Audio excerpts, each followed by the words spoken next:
Okay, and it's done. Thank you. Yeah. So I just want to say first, thank you to everyone for being here. Thank you, Musu, for agreeing to lead the panel discussion. Thank you, everyone, for just coming here and being a part of this discussion, because it's not an easy discussion to have. It's something I've been wanting to do for a while, and just saw it as a perfect opportunity to invite some amazing individuals to share their journey with healing from sexual trauma. It's never been an easy topic to discuss. It was surely not easy for me to come out about my experience. But since coming out, I realized how my story has given so many other people courage and power to begin sharing their story. One, just knowing that they're not alone.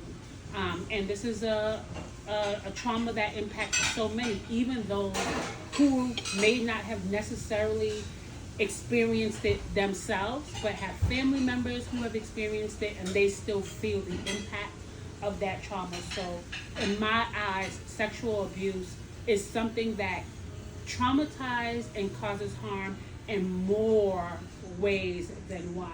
And I believe that the more we keep talking about it, the more we bring light to it, it may decrease the amount of people who are experiencing these traumas, because it's not in the dark anymore, right? You're not hiding anymore. You can't hide behind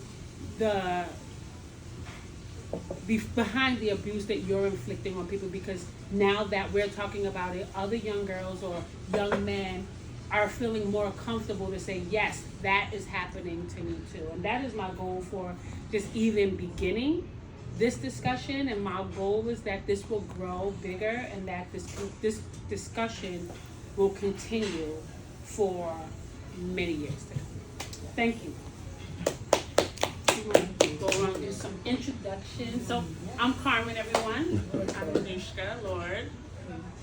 I'm Melly B. Thank you. It's a pleasure to be here, and it's a pleasure to hear you guys. I'm excited about what you're going to share. Again, this is not a light topic, and I'm so appreciative that we can actually have this discussion, because it, like you were saying, it's something that a lot of people are not going to talk about. And you're healed. Carmen, you are getting us to heal people. And when you speak your stories, you're healing yourself and you're healing others. Absolutely. So I thank you all for being here. So I just wanted to start with, how did you find the courage to share your story? And can we start with you now? Sure. So I think I hate so not really. I gotta stand. Yeah. So I think first I want to say, I always like to start with, this is not a space about trauma bonding, right? We're not going to trauma dump. We're not going to trauma bond, because we need to begin to own the narrative of who and what we are post events.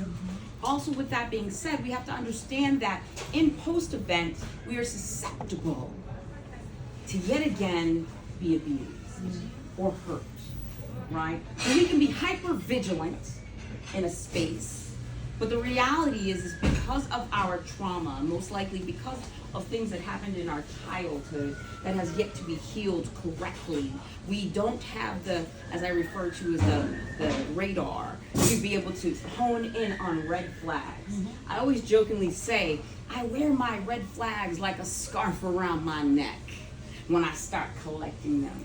Because the 90-day representative is going to gaslight me, love bomb me, and give me everything I need to feel like I can fly. And I will spend the next 10 years chasing after that man for that high.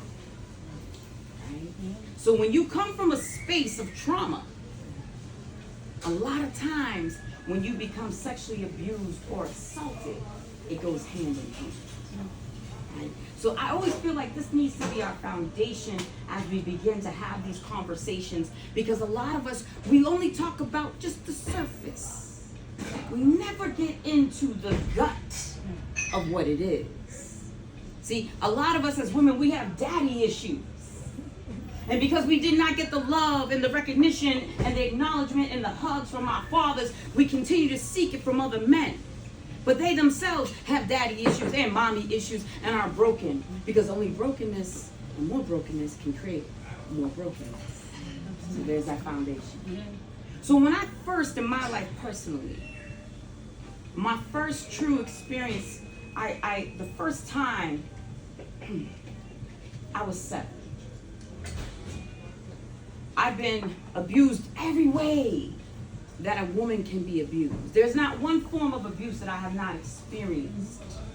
The only thing I don't know about is drug abuse. That's the only thing I don't know about. I'm gonna speak on.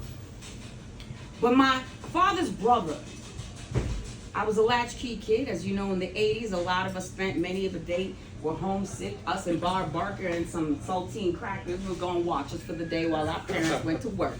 Don't touch the stove, don't open the door. We all understand what needs to be done. So this was the world in which we lived in. So it was no happenstance that in the 2nd grade, I had a key to my house, and I would get dropped off by a carpool, and there was no one home to receive me.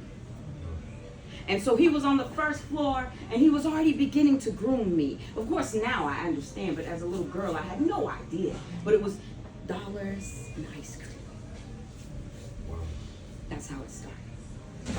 Now, the reason I'm sharing this with you is because I want you to see how innocent, as a child, that buildup of trust can then be completely devastated when that line is crossed. I began acting out. They didn't know what was wrong with me. I started acting out. I started making sexual innuendos at school. My father beat me. I was surrounded. All these things. I got kept back. Like, how does a kid go from being a happy-go-lucky kid to now a problematic child that's being dragged to every psychologist, that's being kept back from school? Doesn't make sense, but no, all my life, unfortunately, I can list so many things. At 13, I was kidnapped out of downtown Boston. I was human trafficked to New York City, where I was then prostituted at 13 years old. I was thrown onto a track. I was beaten by pimps. I've had guns pulled on me. I have scars still on my body from where I was cut. I have been chained to beds. I've been gang raped. I've had everything that can happen to a woman. I've had to have complete, total reconstruction of my vagina done because of the damage that was done to me. You might say, well, Mel, that must be it. Well, no, unfortunately not. Because when you don't heal, you keep going and searching for that. Right? So, unfortunately, one abuser after the next abuser after the next event after the next event. I'd wake up angry, I couldn't tell you why. The first time I tried to unalive myself, I was 14 years old. I took over 600 pills. The doctors could not understand why I was still alive. The second time I tried to unalive myself, I was 20. The third time I tried to unalive myself, I was probably about 32. And then the last time I tried to unalive myself was 2018. So I'd be lying to you if I sat here and I said that, oh, don't worry, we're going to have this conversation and you're going to be great. The reality of it is that I'm going to spend the rest of my life battling the demons of depression, of anxiety, of abandonment, of rejection. I know this about my journey as I've spent 25 years. Now, you ask the question, how do you move forward? How do you move on? How do you get to where you are today, Mel? Why does your shirt say the most powerful? Where does that all come from? What I want you to know is I'd wake up angry, I'd go to bed angry. I couldn't tell you why I was angry. I was just angry at the world. It didn't matter to me. I would never be around someone more than 90 days. I meet you, you're great, 90 days, I get rid of you. I have 18 more in the queue. I'm just waiting. Nope. Because I couldn't. The idea of closeness, intimacy, not even on a sexual level, just emotional, was too overwhelming, too overbearing for me. But then I realized I was spending so much of my life fixated on my abusers. What they did, how they did, when they did, who and where, what it smelled like. So for me, when my drama and my traumas happened to me, I can tell you the day, the time, who it was, what they said, how their tone of voice was, what the words were articulated to me, what they were wearing, what I was wearing, how it happened, who was there, who wasn't there, and who didn't step up and who did. It's bananas how my brain has been able to absorb all that. And I realized they're not waking up thinking about me. My abusers don't even have even an iota of this. And I was giving my power away. You don't deserve my power. You stole my power. You stole my innocence from me. You took from me things that I will never get back, and I'm going to spend the rest of my life trying to regain myself in that form. And that is when I learned it's okay that I'm new. Yep. It's okay. Because if you're going to love me, you're going to love me for who I am today. Not what your idea of who I should be, but who I am. Right? And so not only was I able to do this, but then I realized that as I was going through this process, something very miraculous happened. I started feeling better. I stopped being so angry. Because the forgiveness was never for my abusers, it was for me. It was for me. So I'm in the process right now of writing my book, and one of the things in my book, I try to reconcile with the little mouse. I talk about as women, when we come from trauma and abuse, we have scattered, shattered parts of ourselves and all these hidden nooks and crannies of our souls. And sometimes you may not even realize that in that moment, you might say, oh my God, I haven't thought about that in 20 years, 15 years, 10 years. Where did that thought come from? And you find that little you. So one day, I was talking with my daughter, who is now a grown woman, and I was telling her about a story about something that happened. I hadn't thought about it in a long time. And I just started sobbing. And I said, oh, hey, 8-year-old Mel, how you doing? It's okay. It's okay. So here I am today at 45, and I say to myself, what is my legacy? What is my truth? I stand unapologetically in my truth, my light, and my voice. Why do I do this? Because I got tired of people taking my narrative and turning it into what they wanted it to be. See, I can't fit your box. I can only stand in my box. And I sometimes realize that I don't even need a box, because that box sometimes can hinder you from actually being able to move forward to where you really belong. Your destiny cannot be caught in the moments of this trauma. Because when you get caught in it, people ask the question, girl, how did you do it? A lot of times, I don't even know. I just put one foot in front of you. When you struggle in that strength, let me tell you, those tears that you cried, those days you didn't want to get out the bed, the times that you looked at yourself in total disgust, that you couldn't understand why you put on 60 pounds because you're just eating your pain away, or whether or not why it is you chose to have multiple partners because you're constantly seeking for that validation that you're not finding.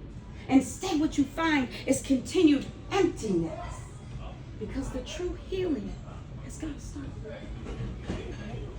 So many of us get caught and lost in that, don't understand that when you yourself are stuck in that, I refer to it as the hamster wheel, you lose the ability to really see what's factual versus what's past.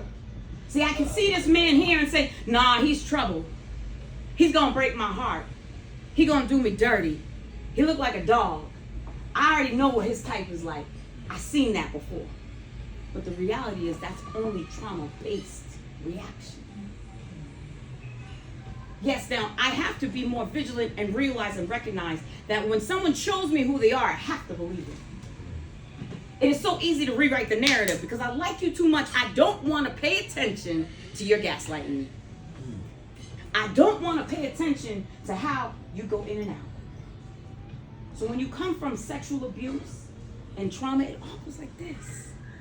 I'm sorry to tell you, but it does. Because a lot of times, a lot of the abusers that find us are the closest to us. Absolutely.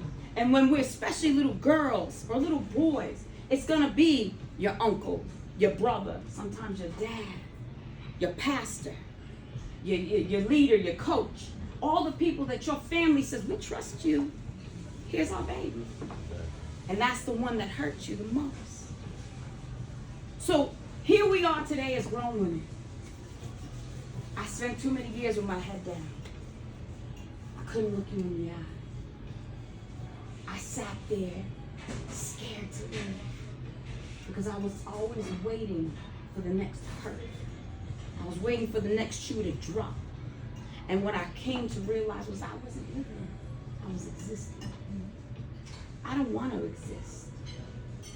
I want to live. I want to meet Carmen and put myself out there. You don't have to like me, that's okay.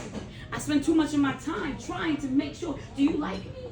You don't like me, why don't you like me? Tell me why you don't like me so I can fix it.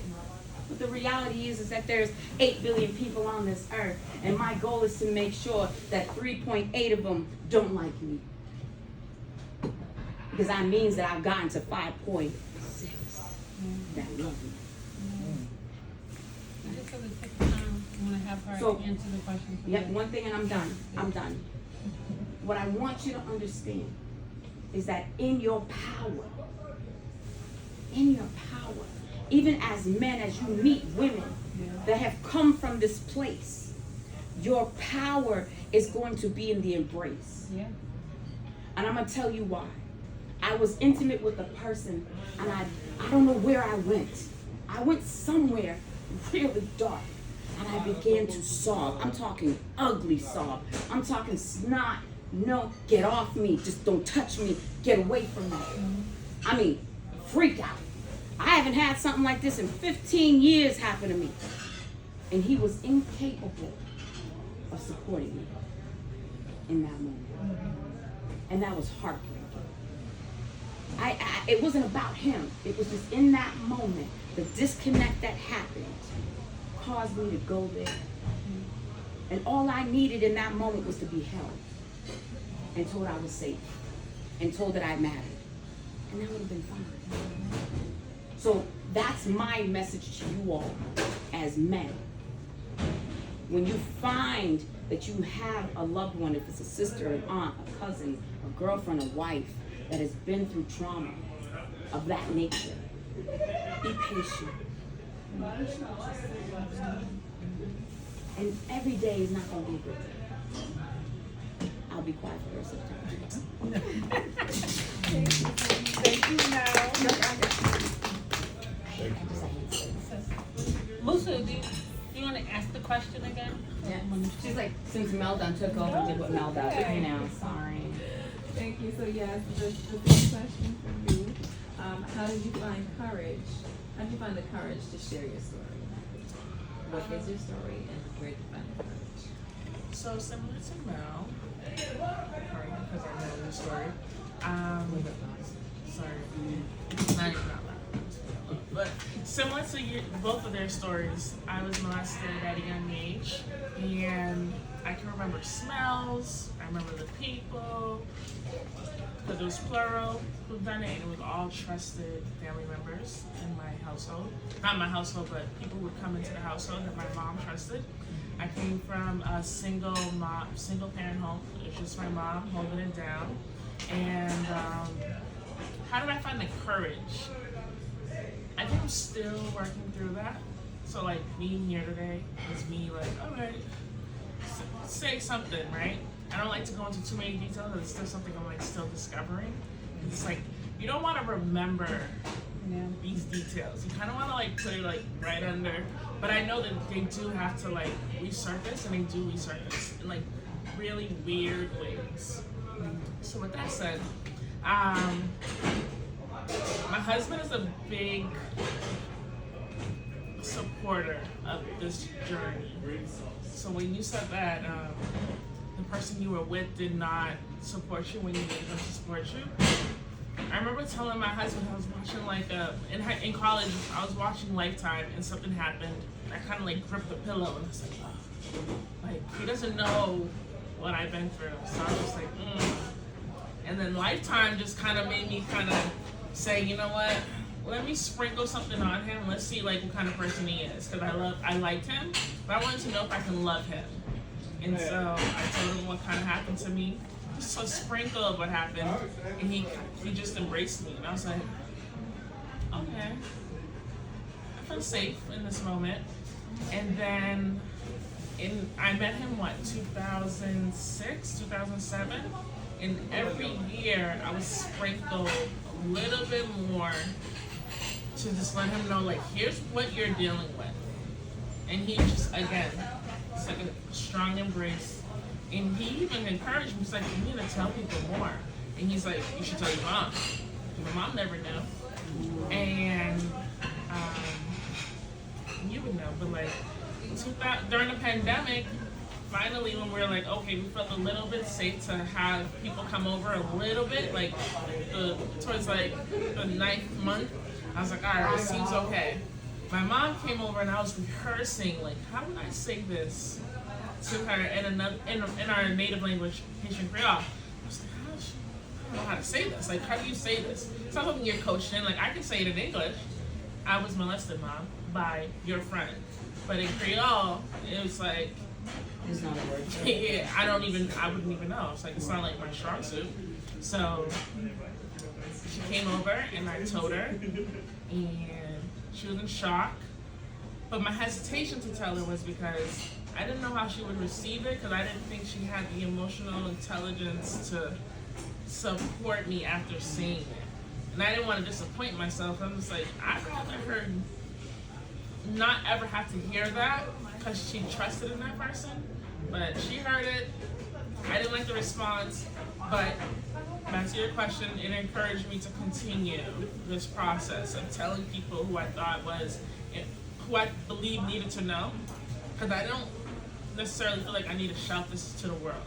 But the people that I feel need to know based off, like, maybe something might have triggered me in that moment, I tell them. Or if I think something will trigger me, I'm like, let me build this relationship so that if something happens in this journey, I can say this triggered me because, and I felt comfortable saying that. So to end that question, what also encouraged me is that the person died, and the funeral happened, and this is a family member, not a family member, but like a friend of the family, and it's just one of the many that I kind of just was able to just like, okay. It's like, it's a check mark for me. I'm like, that's you, and it's just like, for me, that's me looking at God saying, thank you. You know, like, I don't have to live through that or see that person, and I didn't have to do it. You know, I didn't have to seek revenge. It was like, this is your time, cool. And it was one of those where I'm just like, and I'm not gonna go to the funeral, and I probably will never go to a funeral if I ever find out that a family member, a friend, whoever I know did something so horrible. And I was like, that's my stance. I'm like, it's like, you deserved it, or thank God. It's one of those. So that's my courage to continue to share. Thank you. That Same is, question it's goes to hard. the department. Yeah. Thank you. The same question. I would How say, did you find the courage to share your story? yeah, for me, you know, my molestation began when I was 3 years old. And by the time I was 11, I had been molested by 10 men. And then in adulthood, I experienced multiple rapes. But I kind of suppressed it for many years and just went on with life as it never happened. Not realizing the way I was showing up in life was because of what happened to me. Going from one relationship to another, you know, unable to make real valuable connections because everything was transactional. All of my relationships were transactional.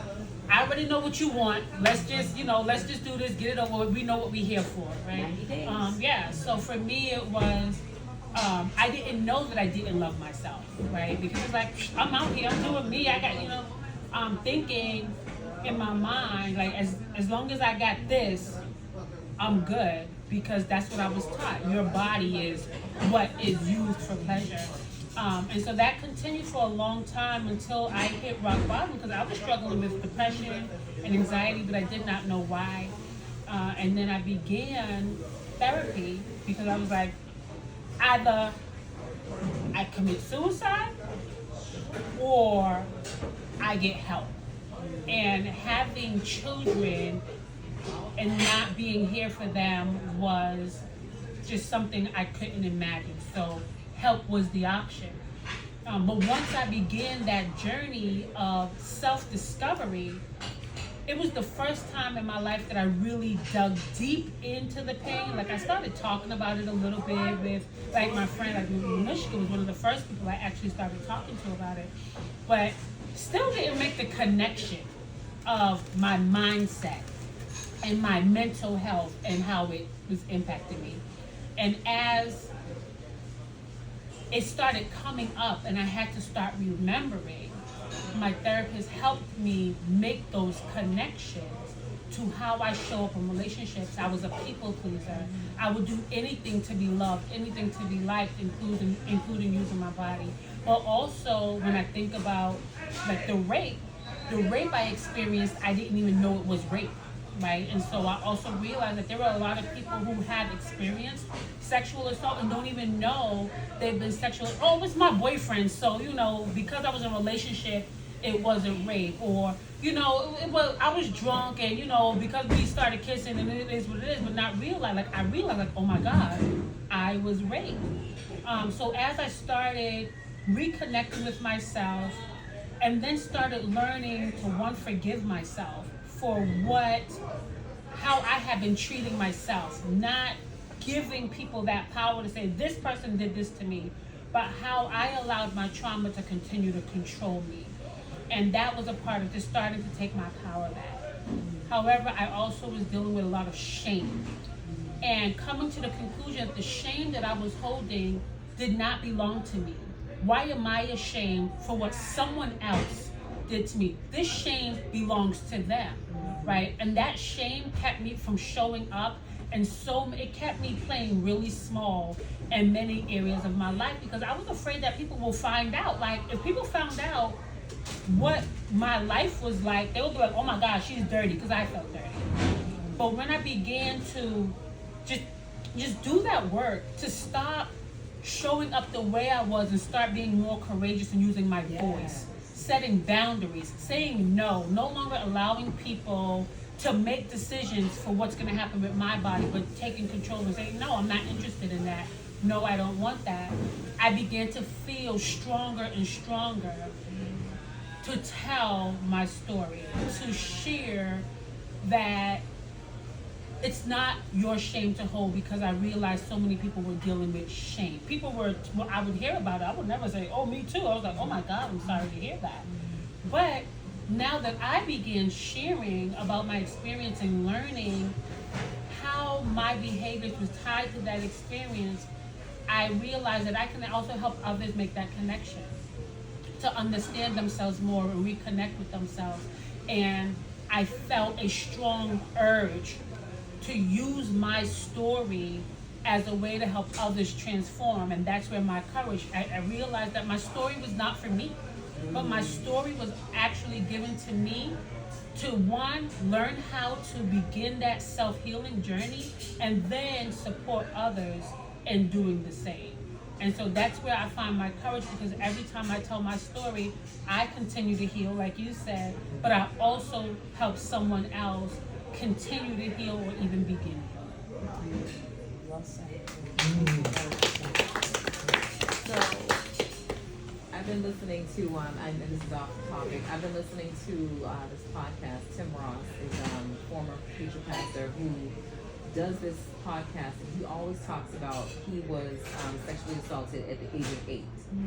And he brought on this woman who's a therapist who said, you know, you were 8 years old, somebody violated you, they touched you, and it felt good.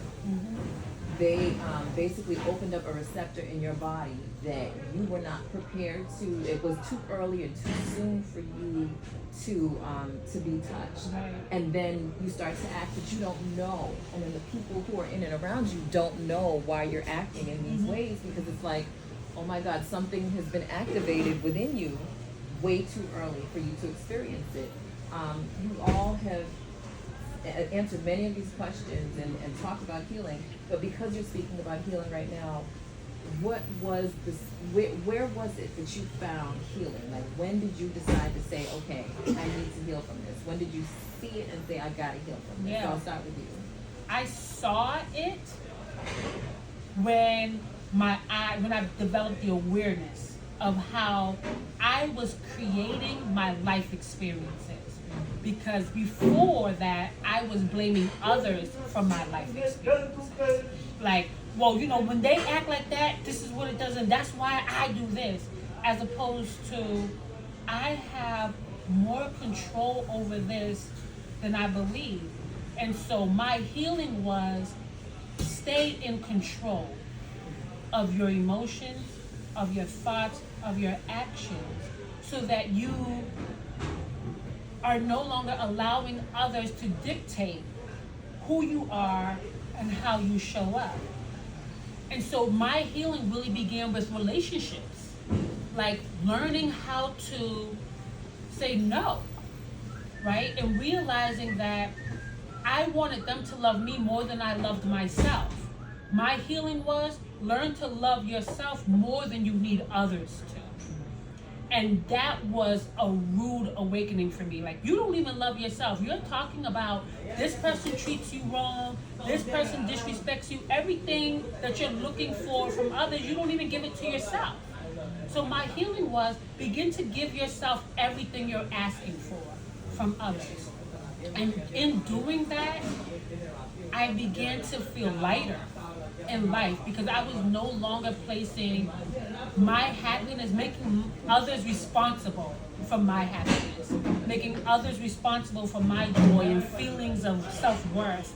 And so the more I began to internalize how I show up for myself and how I treat myself, I realized like I'm healing. And I didn't understand healing before this.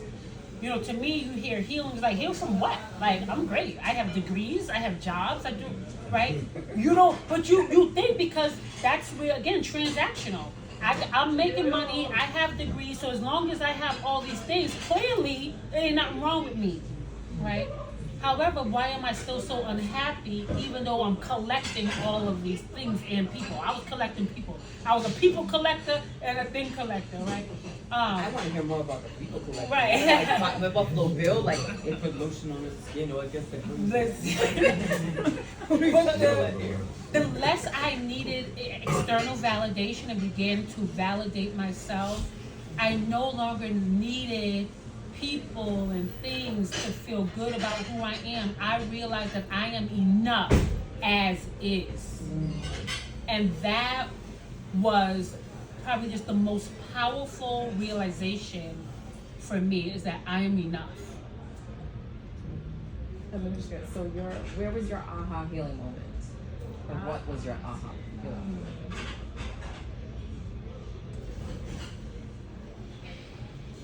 I don't think I'm that aha. I'm still, you know, riding the wave, and I'm okay with it because I feel like now I have like this like superpower, and what I mean by that, it's like in the most weirdest, unfortunate way. It's like I feel like sometimes I can look at someone and just kind of tell like, yo, this person might have went through something. And weirdly, 99% of the time, I feel really accurate because this person usually shares details with me, and I'm just like, okay.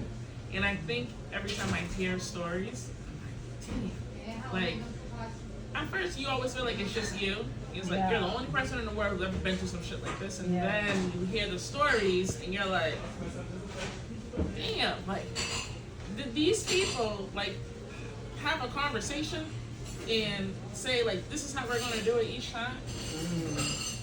Because it seems really consistent, the strategy behind molestation. It's really weird for me. And so I'm on the journey. I'm still with the ahas, and certain times, you know, things will trigger me, but I'm gonna credit my relationship building with God, because there's moments where it's just like things can get really dark and you're like really me? And then I'm like, why not me? And so I think like the fact that now I can say why not me, I'm like, all right. It was unfortunately meant to happen, because now I'm able to kind of help people around me, and people feel okay with sharing the things that happen to them, and I can say, I totally understand. Like, I've been there. I've been there. I felt that before, you know, and I try to validate their feelings. And I feel like for that, that's my superpower. And for that, that's me still trying to find that little aha. Oh, maybe I'm at my aha and I just don't know it, but I'm like, you know, I still get shaky when I think about it. I'm like, I don't know. So I'm still on the journey of what does healing look like. But I think and I believe at this moment, I'm okay. I'm not in a dark spot, and I think that, you know, I don't think you can really say you can heal from something like this. I don't really believe that. I think it's just something you just kind of like work through. Yeah. And then you're gonna have your days, and then you're gonna go back to the foundation that you built that makes it feel like you're healed. You know, like you go back. You step off the board and feel that feeling, and then you get back on the horse that makes you feel even better. You know, and that's kind of my strategy. I like that because you often hear like healing is not linear, right? Like there's curves, there's roads, there's ups, there's downs. And so, you know, I always say I don't believe in healed. Like healing is because we can't erase our life experiences. They're a part of us. And there are times it's gonna come through, right? And it's gonna be like you said, you go back to the things that support your healing journey, whether it's, for me, it's dancing and exercising and prayer, right? So, you know, I gotta go back to my medicine that allows me to stay on track with where I'm going and where I wanna be. So Mel, and thank you for saying that, post-activation, it sounded like you had different spaces and times of healing as you all have. But where did you start to find healing and how has that showed up for you? So I wanna kind of piggyback a little bit off of what you said earlier. You know, people talk about this concept of love yourself. But when you're not given the tools necessary to do such a thing, it becomes extremely difficult to even know how to unpack and unravel that process, right? Love yourself. Just go. And I'm like, okay. Yeah, what Gucci, Louis Vuitton, and I still feel empty. Right. You know, so what I've come to understand is that I'm a life learner. The day I stop learning is the day I want to die. Because I don't want to be here if I'm not learning. I know that my calling on my life was I had to go through all of this so that I could be a teacher. And the reason why is you can go to a university and get your PhD, bravo.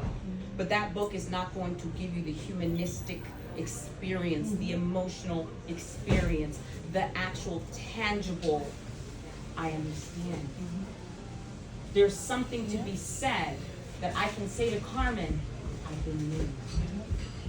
And let me tell you, I'm so proud of you to succeed. And you are so great. Which is a lot more powerful than somebody with a PhD that says, well, let's talk about why you feel that way. Right? So I really want to put that little block there. I will be healing for the rest of my life. I would be lying if I sat here and said, like I said, I will to the day I die have depression. Not that I'm claiming it on my life, but the reality is this is who I am, this is what I am. And if you're going to love me, you have to love all of me. And that's where I began. I don't want you if you have to love me with conditions. That's right. Thank you, but no thank you. You stand over there.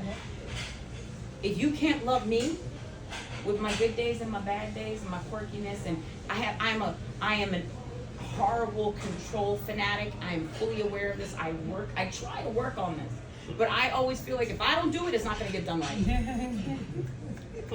Right? And that comes from my trauma. Yeah. I can't trust that you're going to complete this task to my standards. So get out the way. And everyone complains in my life. Like my partners all complain. You don't get your way?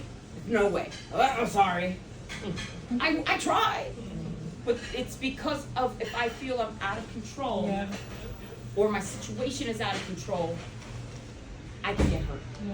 Right? So I'm always working I'm a work in progress. I'm a construction site. I like that you, I like when you talk about the control piece, right? Because a lot of people don't even realize how that control ties to trauma. When being at a point in your life where you had no control, and you're not supposed to have control, you're a kid, and the people who are supposed to support you take advantage, and you couldn't do anything about it.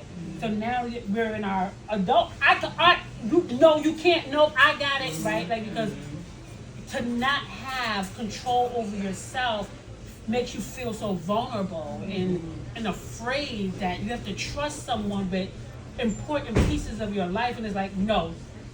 I can totally. You know, can I tell you? Can I high five you on that? Absolutely. I Can I should totally. finish? But can I tell you, I so want a man with alpha energy to come into my life and just, you know, I want it. I said, I know what you said, but I said this is what we're doing. Right? And I'm like, okay, Daddy. I want him to be like, stop, Yeah, come here. yeah. There is this, you know. I feel you on that It's sense. like I'm always on, I feel you on that. right? And so there's a part of me that just I can't. I'm too dominant. Yeah. I don't want to always be in this dominant energy. But it is a product of my trauma. It is a product of my environment. It is a product of everything that has happened to me. Yep. Because the minute I let down my guard, something bad happens. And so for me, I've had partners that have taken my past and thrown it in my face and used it as like literally like ammunition, like bombs. True story, my ex-husband, not my first, the 90-day fiance one. We gonna talk about that next time. No, true story, real. He said, well, your ex-husband should have broke your other ankle, so he should have broke two, so you couldn't have walked. So this is the kind of stuff I'm talking about. So if you're that nasty, imagine what you're doing in other areas of my life. Oh yeah. You get what I'm saying Right, to you? right. That you felt that comfortable. Yep. That you could use a part of my history, my trauma, my truth, and use it against me. So once again, my masonry team was like, oh no, that wall ain't high enough. Mel, you in there? Huh? Can't hear you. Because that wall just gets higher and higher and higher. And so then there are parts where it's a little lower. But then there are other Depending on the areas. person. Correct. So I'm just waiting for him to come with his dog alpha mentality, like, we're doing this. Okay. I have no problem, but I've yet to meet him. So in all of this, have you found a space? Have you found a space and place to forgive any of the people? Do you? Oh no, that's the platform of everything. I have forgiven all of my abusers, every single last one, to the point that when my first marriage of 16 years, he would say to me, I don't understand why you talk to these people. I don't understand how you deal with these people. I would have done this, and I would have done that, and I would have did this, and I would have done that. And then our situation took place. And that same forgiveness that I've given everybody else, I eventually gave to him. And one day he made that comment, and I said, well, that's the same forgiveness I've given you. And he never spoke of it again. Right? Forgiveness is for us. Yeah. It's not for our abusers. Yeah. It's not for the people that, it's because I have to forgive the 3-year-old Carmen. Yeah. Baby girl, it's okay that you carried this weight. Baby, it's not you. Right? You talked about that. That you're like, wait a minute, why am I internalizing this? Because we're told, shh. Yep. We don't talk about what happens in this house. Yep. Shh. No one needs to know our business. Meanwhile, you still allow the perpetrator to come to family events. Meanwhile, you still allow the perpetrator access to children in the family. How is it that you knew that he molested other females in my family, and yet and still you didn't oust him? Yep. And when I told my father, he said, well, that happened 7 years ago. What do you want me to do about it? That was my father's response. Yeah. My adopted father said, all right, well, let's go. You want to put him in jail? You want to go press charges? But then the fear Yep. of rejection from my biological family was so overpowering that I, again, cowered into my shell. No. Because remember, I told you I walked with my head down. Yeah. Right? I thought I was the ugliest thing in the world. I still struggle Yeah, that's what it'll do to you, with my right? body Mhm. and my features. And When take people away. tell me you're so beautiful, I look, Yeah. don't tell me that. I don't want to hear that, It will. right? Because I internalize this messaging. Yep. So the part of that healing is the reprogramming of our message. To ourselves. Correct. To ourselves. Correct. Absolutely. I would definitely say in forgiveness. Forgiveness, I couldn't understand forgive. Like, what? Why the hell would I do that? Right? However, when I realized that the forgiveness started with me for me, and then I was able to forgive them. And me forgiving them was about taking my power back, because not forgiving them was still giving them control over my life, so holding on to anger, holding on to resentment, holding on to all of those things was only causing me pain. So in order to release that pain, and another thing I've taught myself is, instead of thinking of it of forgiving a person, I forgive the experience, right? And so I tell myself, don't tie so much of your forgiveness to this person. You don't owe this person anything, but forgive the experience, right? Think about the experience and say, I can release that experience and what it has caused to me. That way, no one has control over my healing.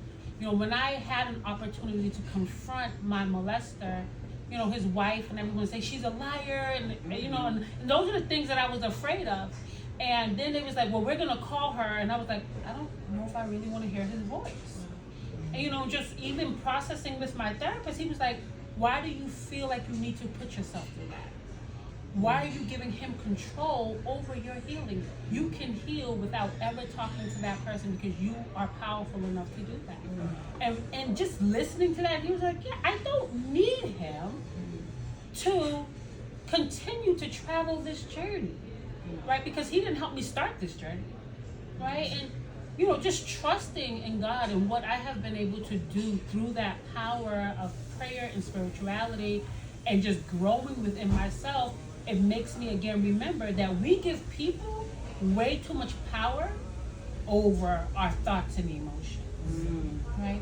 And so for me, saying I am powerful enough to do this without them, I forgive and I move on. And that's where my walk in power came from, right? Like, I am walking in my power to create the life experiences I desire, and I don't need anyone else to contribute to that. So Manushka, where's healing for you? Where's forgiveness for you? Because you said that the person's passed, and it was like, okay, thank you God, you took that person off. But where are you in the forgiveness stage? I've seen another abuser recently. She popped up this past summer, and I reacted in the sense of like, I gotta get out of this space. I'm uncomfortable. Because I don't think this person understands, like, these last 20 years, how much impact that person has had on me. And so I didn't want to sit in that space. And unfortunately, my husband didn't know. That was like, again, sprinkles. He didn't know. There's another thing coming up, right? Because he's not from out here. And so I had to, like, just give him doses, right?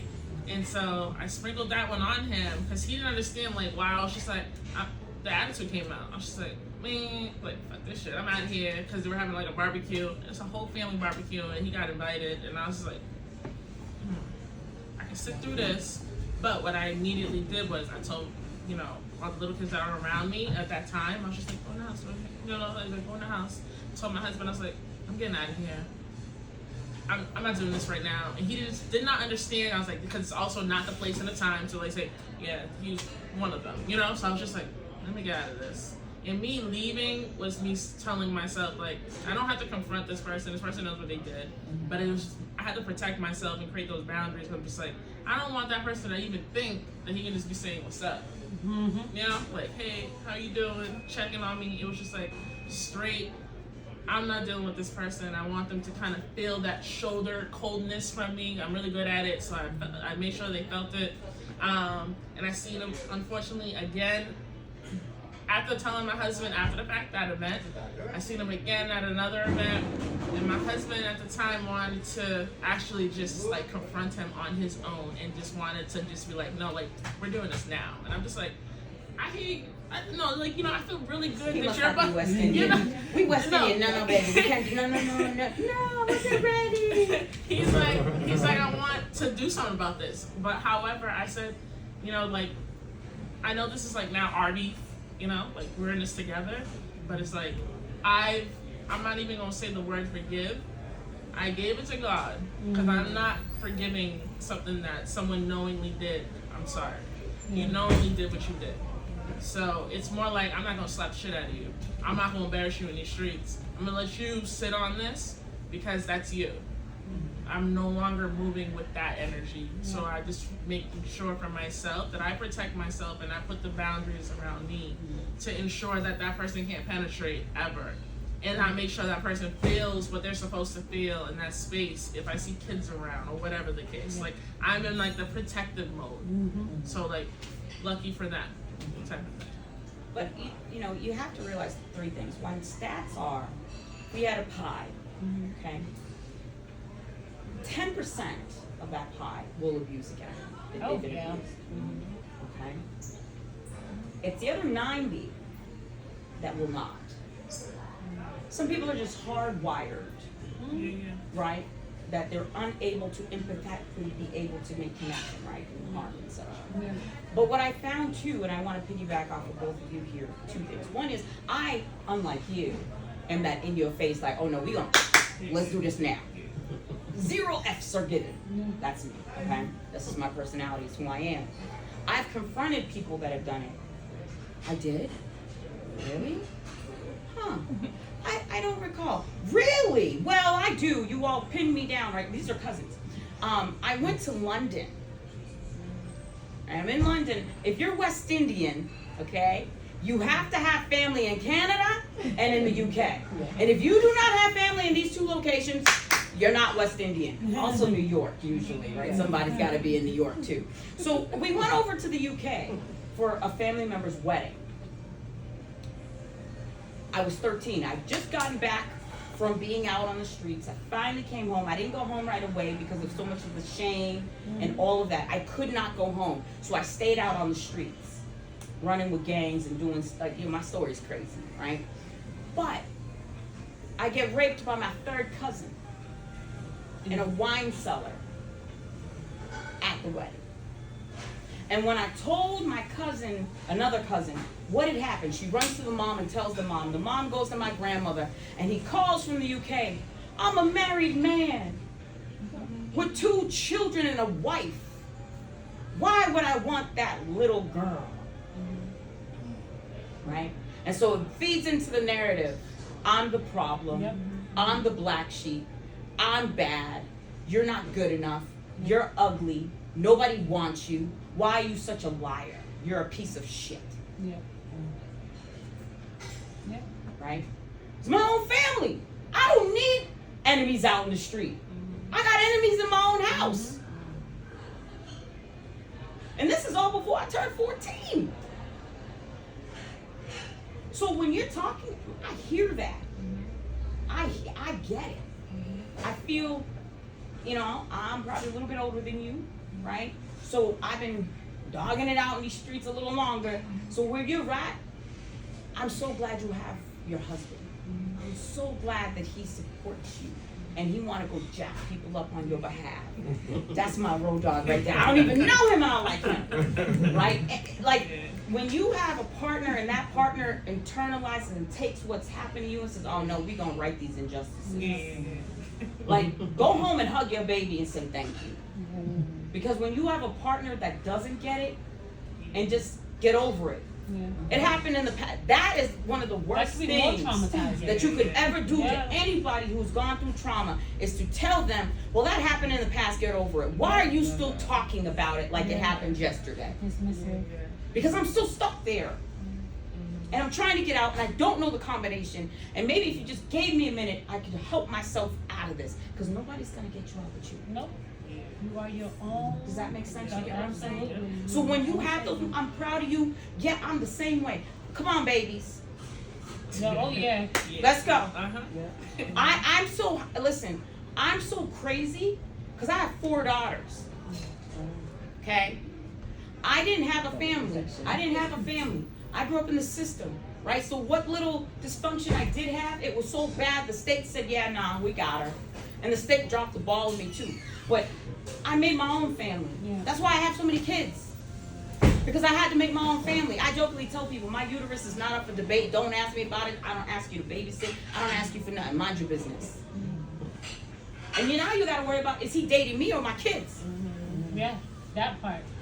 Yeah. So this is what happens when you come from this space, because my brain is not wired like everybody else. I almost guarantee your brain is not wired like Oh everybody no. else. When you come out of Absolutely. trauma like this, your brain, It changes, yeah. I don't, yeah, I can't sleep without clothes on. That was stolen from me. Yeah. I talk about that in my book. Sleeping with clothes on is my armor. Because the vulnerability of being nude in my home or with a t-shirt and panty, nope. My daughters, what are you doing? Put some clothes on. And then I didn't realize I'm You're skewing passing your them. trauma on to, yeah. That was the next thing that I had to realize. Yeah. That I'm Oh, yeah. passing it on to them. So I had to pull myself back. Mel, their story is not your story. That's right. But I give them my story so they understand what can happen, Yeah, right? Because of that. right. Right? Because I had food insecurities. You would swear that I'm a grocery store. I had food spoiling in my house because I grew up with food insecurity. Yeah, I'll try. Because I grew up with housing insecurity. I will not pay everything to ensure my house is paid for, because I don't ever want my babies to know what it means to be homeless.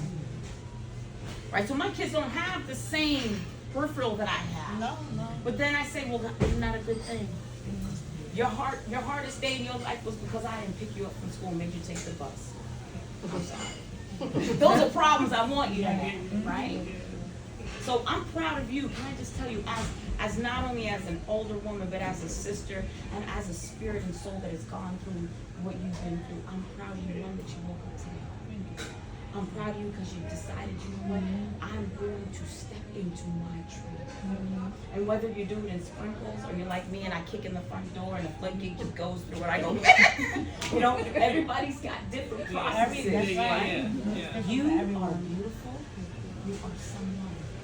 You have value and you have worth. And I can appreciate growing up in a West Indian household where as a female we have this thing where we're supposed to cook, clean, and be quiet.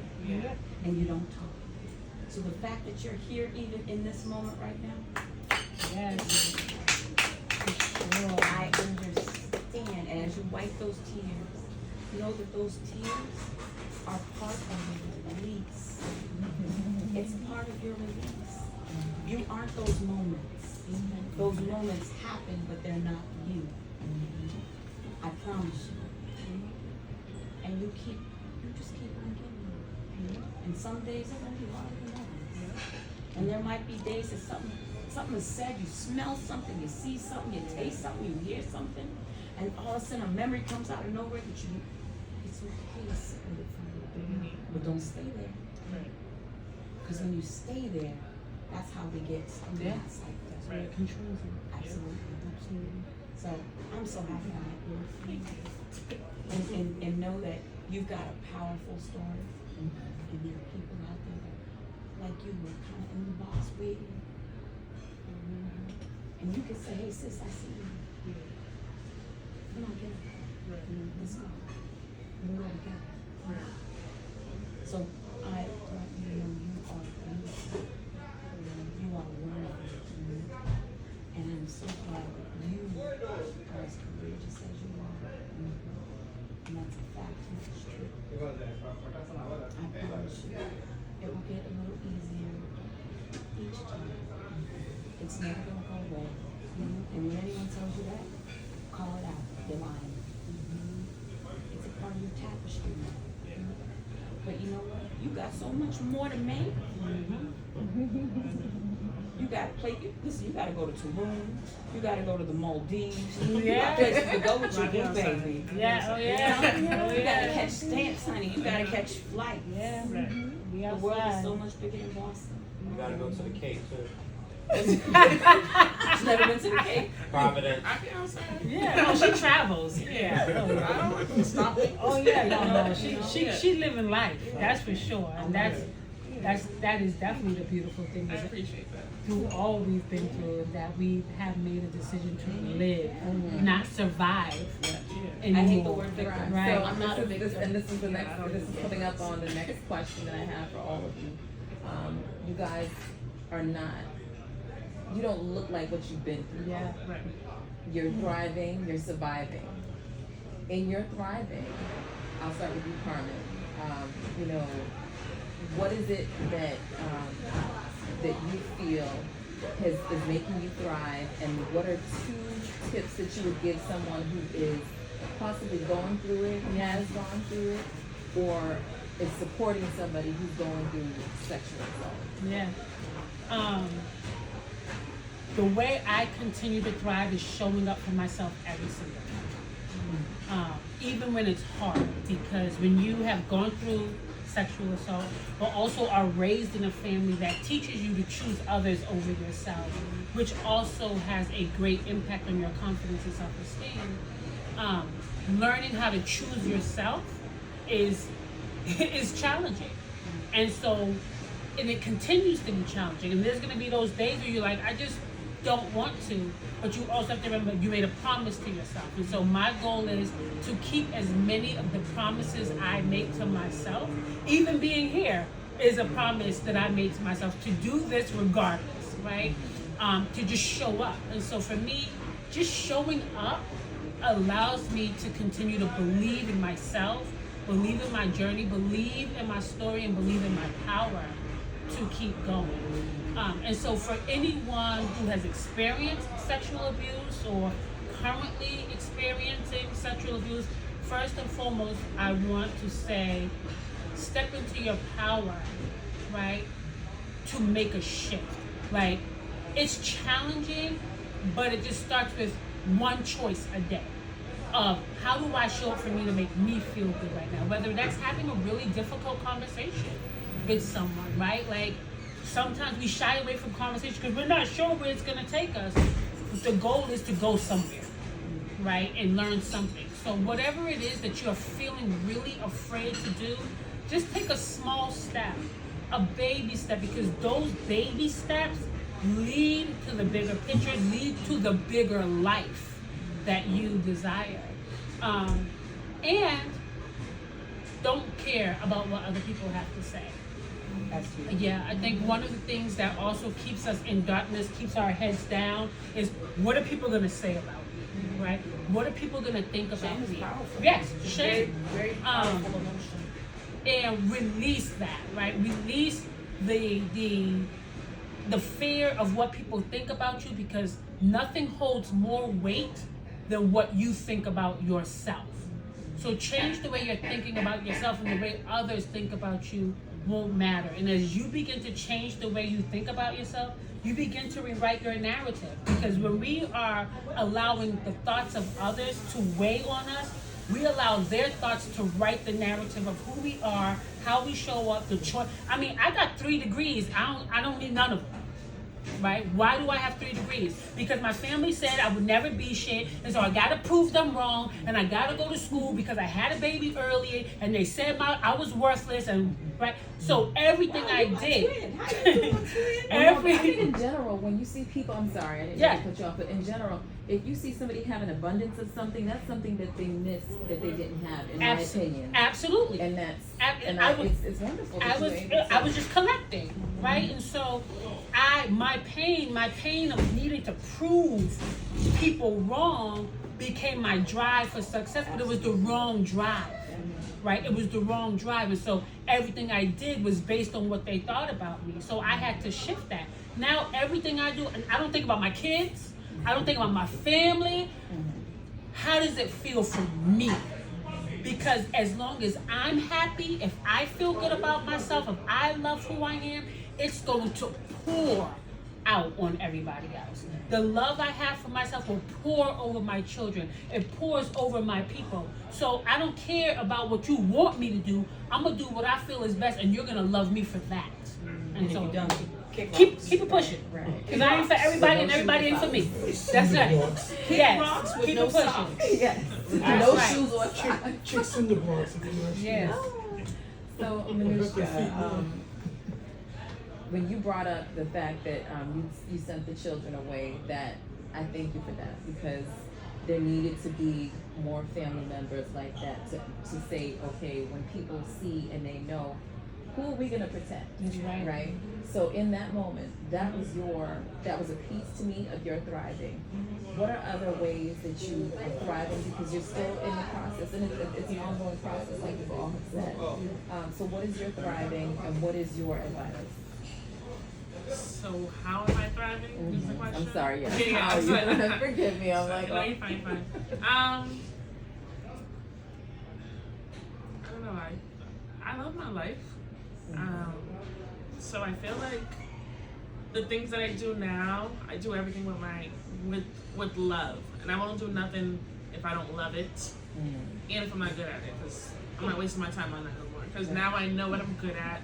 I know my superpowers.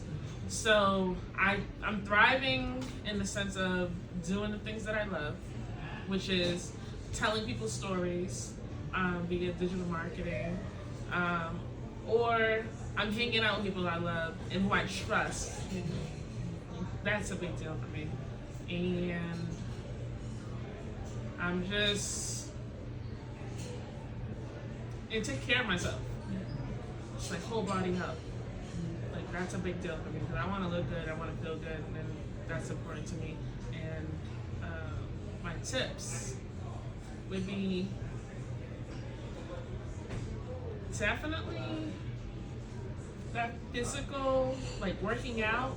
Like I think that's where I figured out that, you know, I'm in total control of my mind and my body, because the two has to function together. Yeah. So working out has been instrumental in learning about the people in the Bible and reading devotionals, or just engulfing myself in understanding who God is, so I don't question why I've been through the things that I've been through. So building that relationship with God is important, and so I would say work on your whole body, whether that's going to therapy, which I've attempted, and just working out. That's my first step.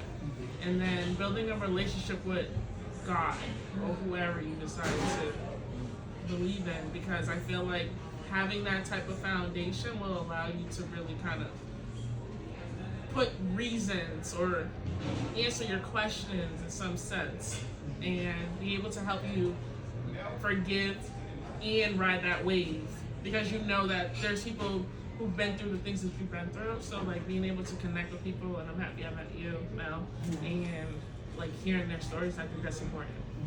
So those two things. So, and we will end with you, Mel.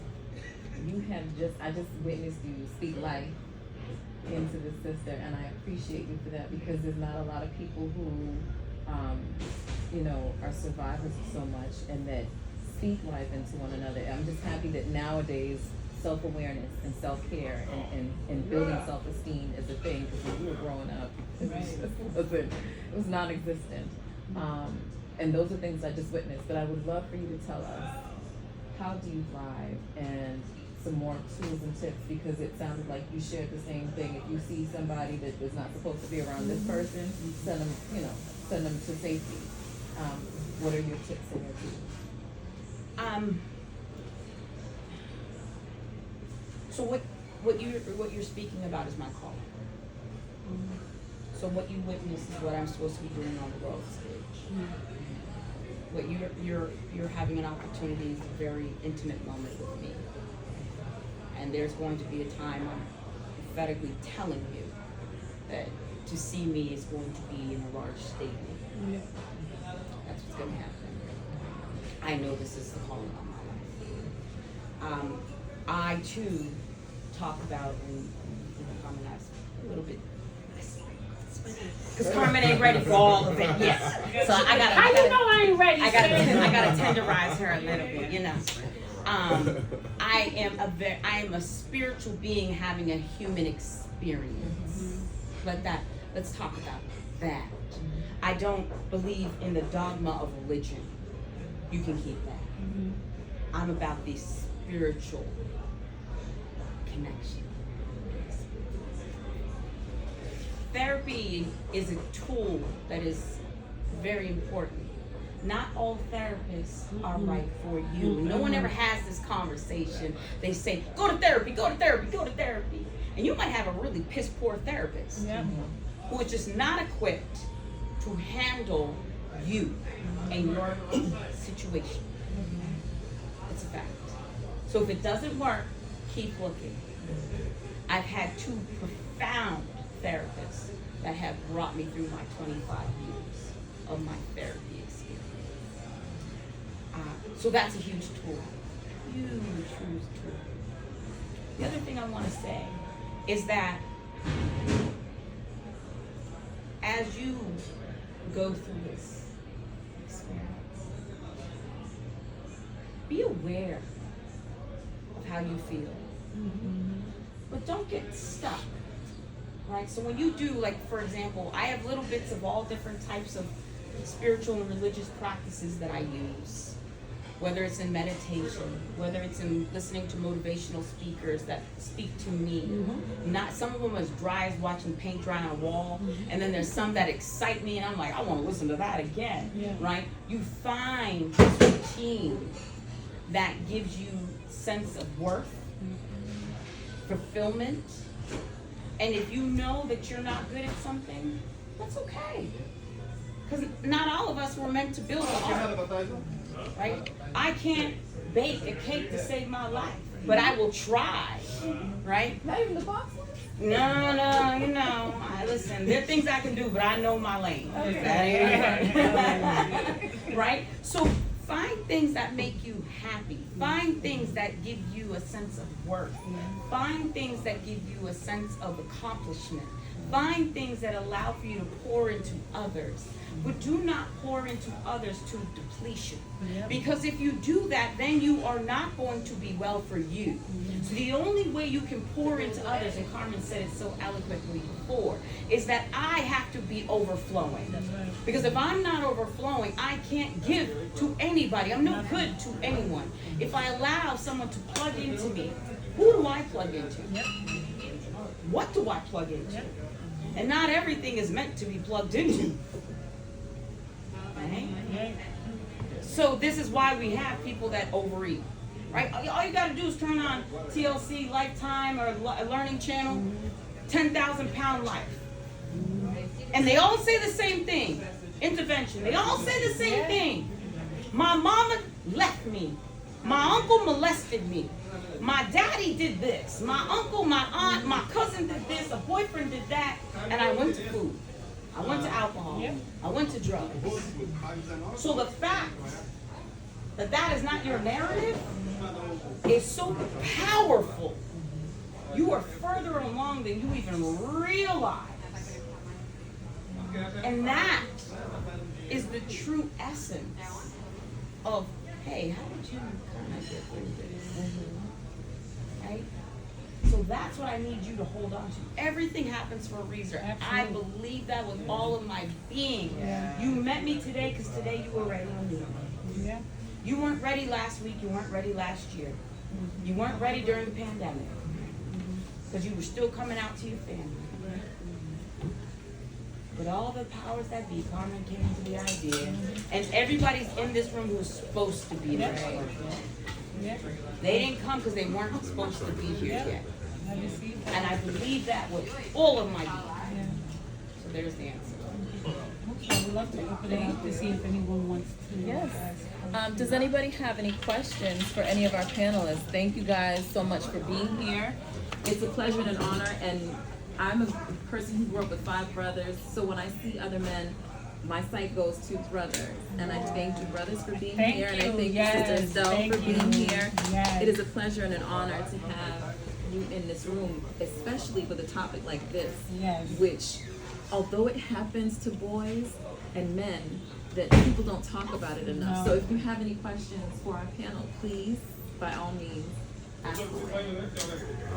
I don't have any questions per se, but I do want to thank each and every one of you for sharing your stories and being that level of vulnerable and welcoming myself and all of us to experience that with you. I would like to as best I can consciously. Thank you. Thank you.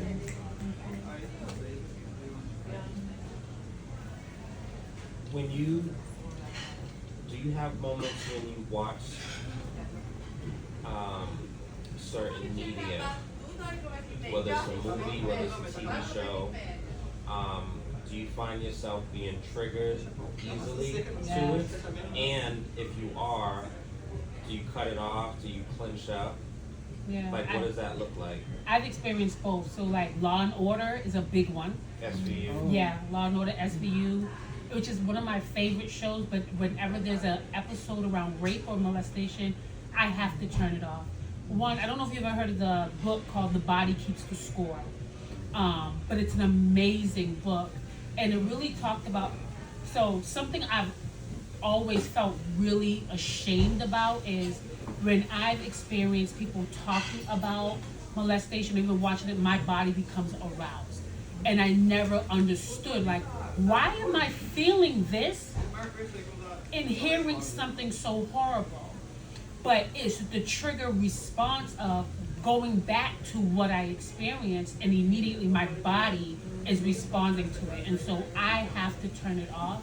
I remember when the R. Kelly show came out, and everybody's like, oh my God, you gotta watch it. I'm like, why would I traumatize myself? Why would I hurt myself intentionally by watching and listening to these? And yeah, I know it's women sharing their pain, but in a spirit of self-care, I also have to continue to show up for myself and do what is best for me and my body. And then, because I'll have nightmares. I begin to have nightmares, I dream about it, I think about it. I don't want that for myself. So yeah, my body definitely responds and I turn it off. I watch it because I just gotta know, like, how are people telling these stories? Again, I'm a storyteller, so I need to know how are people sharing it, because maybe that might be like an extra toolbox for me, a tool in my box to like be able to express it in a certain way, but also see it in a different angle, because I'm just like, again, you think it's just you until you see it in the media and you're like, oh, this is affecting millions. Yeah. Millions across the board. It's not just a gender thing. It's a sick thing, but it's like I kind of want to see more. And how does it develop? And then hopefully the person who's telling that story, how do they show someone thriving or attempting to overcome something like that? So, but I didn't watch the R. Kelly thing because for that one was sound a little bit triggering, and so I kind of am mindful of what is penetrating. Mm-hmm. And so, like, even when you were mentioning, like, you know, building out, you know, that box for yourself, like bringing in different podcasts and whatever, I am mindful of those things also. So, like, every day I'm listening to something that is inspiring me or allowing me to learn. So, but for that specifically, sometimes I'm watching because I just need to see and hear. Yeah, so I don't watch any of that shit. Personally. I can't. I won't. I refuse. I don't even watch the news anymore. Real. I only watch documentaries. I can't even watch horror because I've been chased with knives, because I've had guns pulled on me, because I've actually experienced what they're recreating because someone has been safe. No. I can't. I refuse. Right? So there are certain things I do in my life that I ensure, but I'll listen to gangster rap.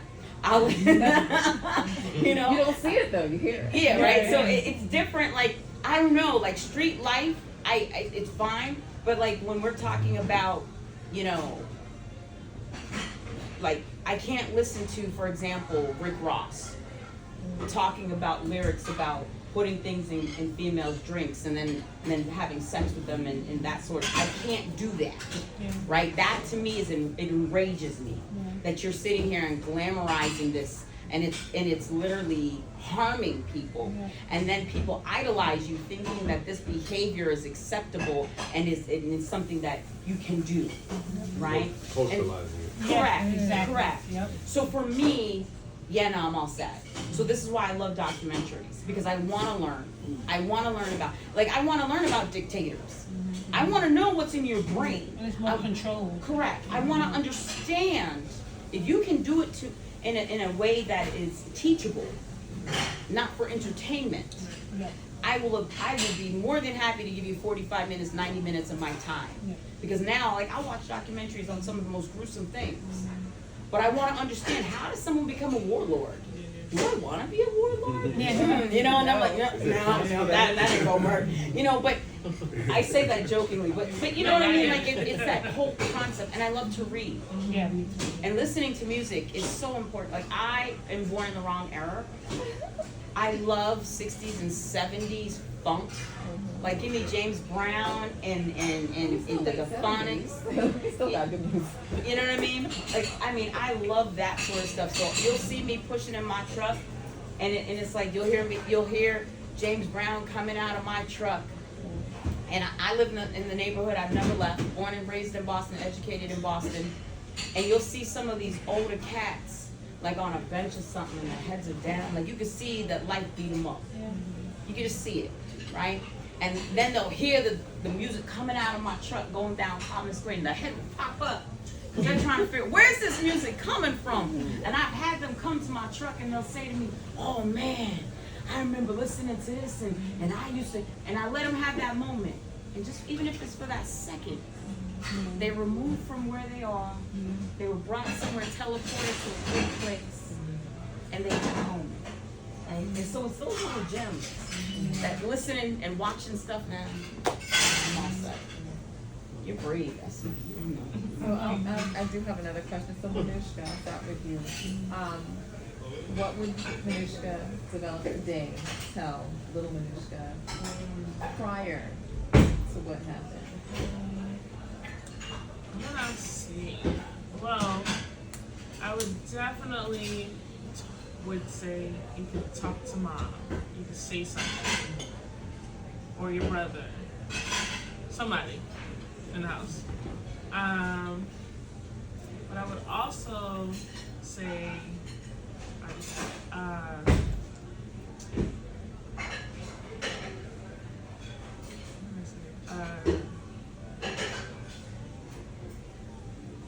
I'm gonna stick with that because the other thing I had is gone now. But definitely speak up. Tell your mom. Because for a long time, I resented everyone in my household.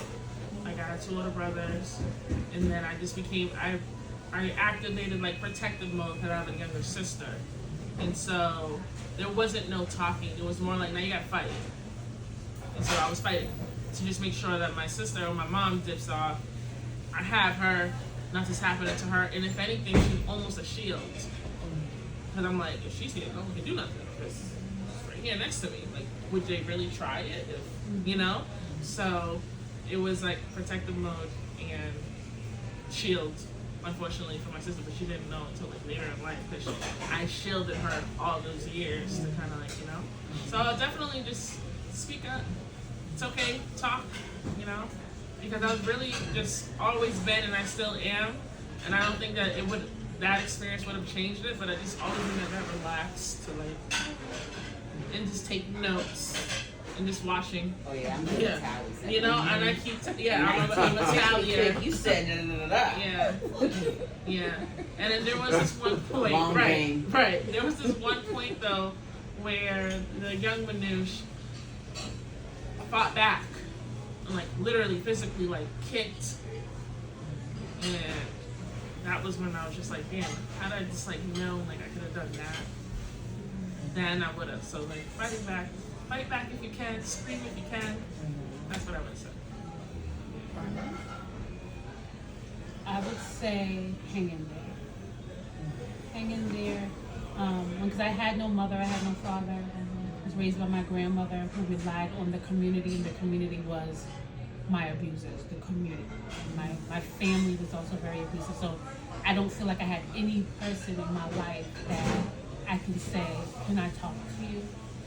So if I'm looking back at that little girl, I would say, you're going to be powerful. Just hang in there. You're going to be powerful. Just hang in there. Grooming is a motherfucker. When they know you have no money, That's it. that makes you one of the biggest targets. Yeah. I used to fantasize when I was in group homes and foster homes of having an uncle named Johnny No Knuckles. I'm just serious. And how he would come and rescue me and beat up all these people that they knew that Johnny existed, that it wouldn't happen. I would say to her, keep it. I'm gonna keep it. And it will get better. I think the power is in this moment. And then it's going to be the next moment. Every day, I don't live here. I don't live in this 24/7. It's not like I wake up and I'm, oh God, okay, hold on. Hi, how you doing? I'm Melia. I don't live here. There's so many other facets to who I am and what I am. Some I'm working on. Some I'm like, no, that's dope. We staying right there. That's dope. And then there's other parts that I'm like, okay, I think I've outgrown you, and that's okay too. So it's just hugging her, and I keep finding her. And it's always so weird to talk about yourself in the third person. I don't know. But for it's me- real. But it's real, right? It's But real. that's why I said in the beginning, one of my goals is reconciling with all the different Mels. Yeah. And one of those most powerful, prolific things was just recently, as writing my book, I had to go to the state of New York to give my fingerprints and have my picture taken so they could run it through the system from when I was arrested for prostitution at 13, that I wanted the mugshot for my book. And the only way to get my mugshot was to do this process. And I was in this office in upstate New York bawling because I found 13-year-old me. And I brought her home because she was out in New York. Right? So I'm always finding little me in these moments, right? And so, yeah. I feel like I always find little me when I'm in that space of feeling like I need to protect myself. Like when someone does something, I feel that person come into me that wants to go, but I also realize it's because I had no protection, and now I realize sometimes we're still running from things that can no longer harm us, right? But you want to still protect that person, and sometimes at a detriment, right? Because sometimes there really is no harm present, but you feel a need to protect. And then so that's when I have to tell myself, baby girl, we good. Right? I tell myself, baby girl, we good. We good. All right, you're right, we good. And so just even talking to me, like people always say, Carmen, you just had a whole conversation with I had to talk to me to get back to me. Right? And I think that is something so, when you have lived in, you said it earlier, when you are constantly like in survival mode, like what's about to happen, I lived there for so long, right? And now we keep living there, but there's nothing about to happen. But that's the whole fight, Right. whole module, Right. And that's the healing piece. Correct. So you have to remember, as survivors of spaces like this, there's a triangle. Okay, so we're going to get a little bit in the psychology of this. I think it's beneficial for you. I want you to hear this. So, okay. Sorry. Okay, I want to tell everybody. So the triangle is going to be based in the judge, the executioner, right? And then you're going to have the victim. And so we as survivors, a lot of times I just had that aha with my therapist very recently in the last 2 weeks that I have a tendency to, young girls will come into my world and I see their pain, I see their hurt, I see how the world has failed them. And so then I come in. And what I realized was that I'm reenacting being present for them the way others were not present in my life. Yeah. And it had nothing to do because she wasn't ready. She wasn't ready to work on herself. She wasn't ready for her own healing. She wasn't ready for any of this, right? And so then there's this whole kind of breakdown that will happen, and I'm like, why is this? And I realized because I kept showing up for them the way I was hoping someone would have showed up for me, right?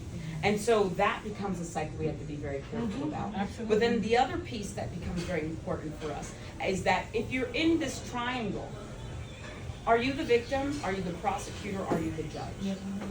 And sometimes we come back and forth between victim and savior, right? Victim and savior, victim and savior. And this really, kind of iconic space creates itself because that's the cipher and the cycle that we're in, because we don't know how to get out of that.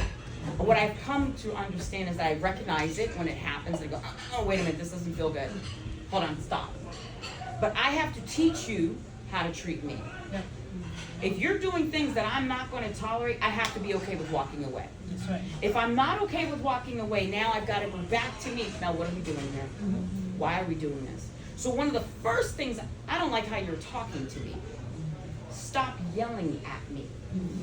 Like, I will not tolerate being yelled at. Now, if I'm in an argument with you, I'm nasty. Yo, I'm telling you, my comeback game is no joke. Like, when you are a kid that grows up in a space like that, and you have like, oh man, I should have said that. Damn, why didn't I say that, right? So I get caught up in that kind of thing, right? But that is really important, is that you start that's the little stuff, The boundaries. right? You're not going to talk to me this way. If you want to have a conversation with me, I'm completely open to it, but we're not doing this. Your passive aggressive, your microaggressions, your macroaggressions aren't going to happen over here. If you want to talk, let's talk. But own your stuff. Because if you're not willing to do that, we have nothing to talk about. My time is valuable. And that is a self-love thing, right? And it's one of the hardest thing to do is walk away from something you believe you're supposed to be in. Or you love. Right. Well, you think you love sometimes, right? That 'Cause too, yeah. one thing, I thought I was in love. I wanted to be loved, right? I was not in love. So I was performing to be loved, right? But one of the hardest things to do is walk away from something that you believe, right? But the more you're able to do that, the more powerful, and that's everything. A harmful job, toxic ass friendships, right? Like, that's anything, but even your own behaviors towards yourself, right? When you're able to say, I need to stop doing this to myself, and I am going to exercise my willpower to stop abusing myself, overeating, drinking, whatever. Every Over time, sex, oh, right? When you trust come me, from I know. trauma, Oh yeah. your value is placed in your body. Everything. So when you're able to break Absolutely. yourself free from those experiences, people, your own behavior, the more you pull back, the more powerful you feel, and the more you love yourself, because you're like, yo, I could do that? Look at me, right? I mean, and that's where my power has come from, being able to say no to myself often, to something I want to do that I know is no good for me, but also being able to say no to anything that doesn't align with my values. I always say, if the love I receive from others doesn't feel like the love I give myself, I don't want it. Absolutely. Period. Because there's 8 billion people on this planet. And the goal is to what? Make 3.8 of them paychecks. Because that means I'm doing my job. That's the goal. Yeah. I told you I believe with all of my essence, all of my being, all of who I am, that every single thing that has happened to me was divine. Yep. And then that's so hard to wrap your brain around It is. when you hard. think of like a punch or a cut or a hurt or an abandonment or a rejection. Yep. But all of that had to happen so I could be here in this seat. Right now, today. I could not be here right now in this moment present had not all of those things unfolded. You would not be Each doing one this of my work. abusers became one of my teachers. And when I've said this in other platforms, people look at me like I'm nuts. But that's how far I've gone in my process. That they taught me different things because, again, I go back to the narrative that we are spiritual beings having human experiences. We contract to come down here. We contract to have these moments so that we can elevate and get into a larger awakening in space. There is a larger collective that is source.